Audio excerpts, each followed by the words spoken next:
Bonjour, cours de mathématiques niveau seconde sur les fonctions affines, vidéo numéro 6. Vous trouverez cette vidéo ainsi que le cours au format numérique PDF sur le site Scol Mathématiques. Paragraphe 6, trouver l'expression d'une fonction affine, méthode 1, par le graphique. Donc si l'on regarde par exemple la première droite, la droite D1, eh bien cela correspond à une fonction affine assez simple puisqu'on sait d'après les vidéos précédentes que lorsque j'ai une droite horizontale, cela correspond à une fonction constante, donc qui va être du type f de x, l'expression va être du type f de x égale p, soit l'ordonnée à l'origine, f de 0 par exemple, 1, 2, 3, j'obtiens ici donc une valeur de 3, f de 0 vaut 3, donc l'expression de la fonction affine qui est représentée par la droite D1, et donc f de x égale 3, c'est une fonction constante. Si maintenant je vais m'intéresser à la droite D2.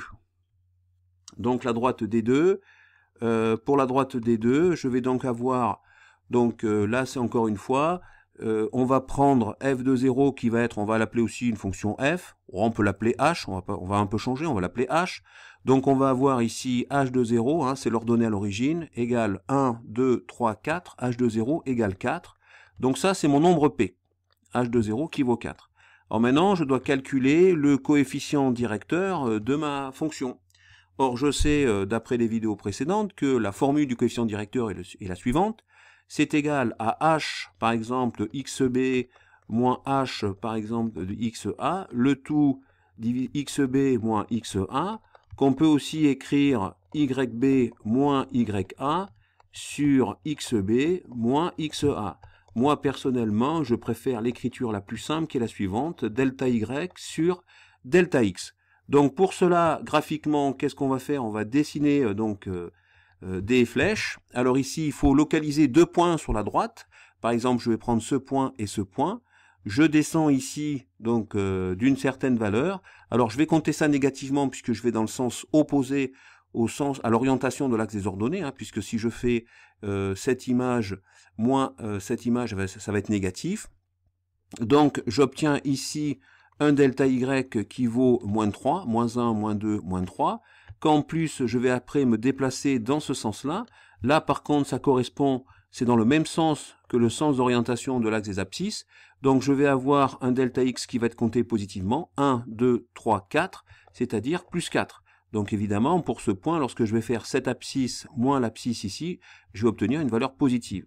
Donc au final, je vais avoir mon coefficient directeur qui va donc être égal à moins 3 divisé par 4, soit m égale moins 3 quarts, ce qui est cohérent puisque on avait vu dans les vidéos précédentes que lorsque j'avais un coefficient directeur négatif, ma fonction était décroissante strictement. Donc ce qui est bien le cas ici, j'ai bien une fonction qui est strictement décroissante. Donc l'expression de ma fonction va donc être la suivante, ça va donc être h de x égale moins 3 quarts de x plus 4. Voilà, ça c'est la fonction qui est représentée, ça c'est l'expression de la fonction qui est représentée par la droite D2. Alors maintenant, on va s'occuper donc de la droite D3, qui est une fonction qui a priori est une fonction qui est croissante, donc on devrait trouver, si on se trompe pas, on devrait trouver un coefficient directeur d'ailleurs positif. Alors cette fonction, je vais l'appeler g, hein, pour D3. Donc pour D3, donc je vais appeler la fonction g. Donc g de 0 est égal à moins 1, moins 2, moins 3. Donc g de 0 est égal à moins 3. Si je veux calculer donc cette fois mon coefficient directeur, m qui est donc égal à delta y sur delta x, je vais donc obtenir, donc il faut repérer deux points, donc je vais prendre ce point-là et ce point-là par exemple, et je me déplace ici, je vois de 3, hein, alors ça va te compter positivement puisque je vais dans le même sens que l'axe des abscisses, et ici pareil, le delta y va être compté positivement puisque je vais dans le même sens que l'axe des ordonnées. Donc j'ai ici un delta x qui est égal à 3, et j'ai ici un delta y qui est égal à 6. Donc je vais me retrouver avec un coefficient directeur qui est donc égal à 6 divisé par 3, c'est-à-dire 2. Alors le fait de prendre deux points, c'est pas toujours les mêmes points, je peux prendre n'importe quel point, mais il me faut deux points. J'aurais pu prendre par exemple, comme premier point, j'aurais pu prendre ce point ici par exemple. J'aurais pu prendre ce point ici et ce point-là.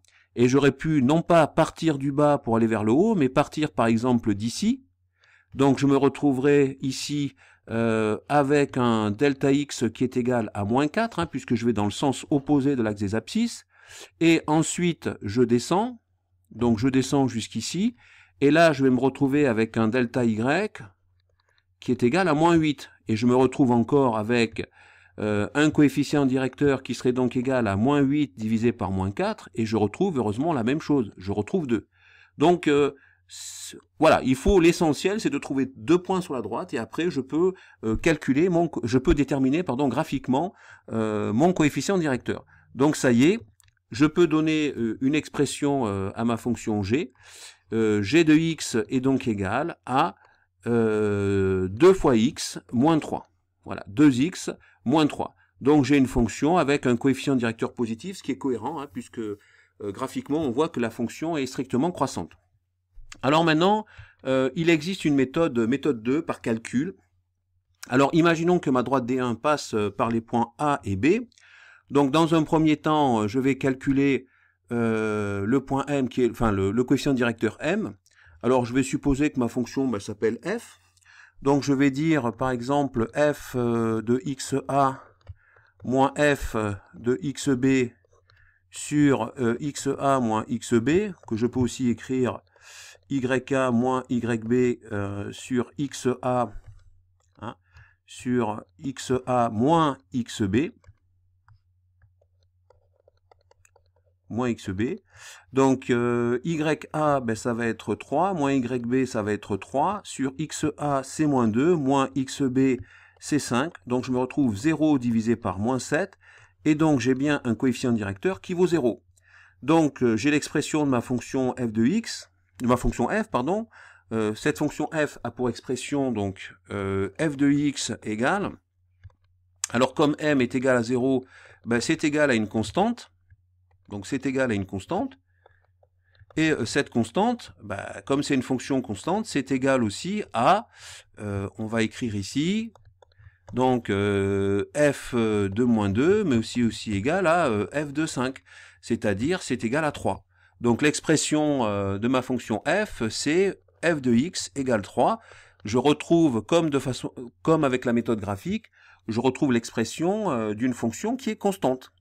Alors maintenant, si j'ai une droite D2 qui passe par les points E et F, donc je vais d'abord calculer M, qui va donc être égal à, par exemple, YF moins YE sur XF moins XE. Donc ça va me faire YF, ça me fait 1 moins YE, c'est-à-dire 4. Sur XF, ça fait 0, moins XE.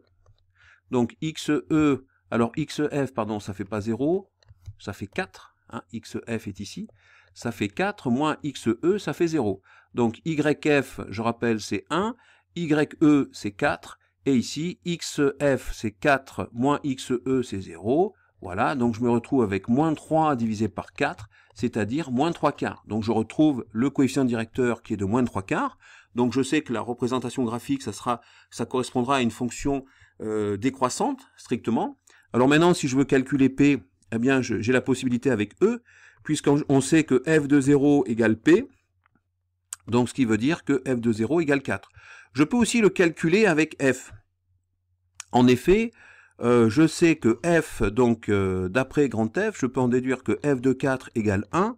C'est donc égal à moins 3 quarts, je remplace x par 4, multiplié par 4, plus P.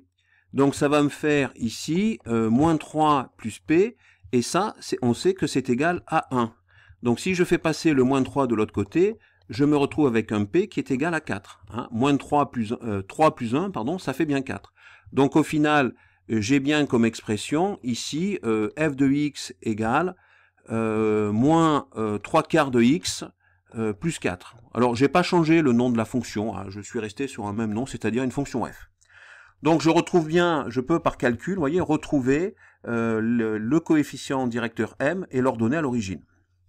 Alors ensuite, dernier exemple, le cas de la droite D3 qui passe par le point G et le point H. Donc là encore, je vais calculer mon coefficient directeur en faisant par exemple YH moins YG sur XH moins XG.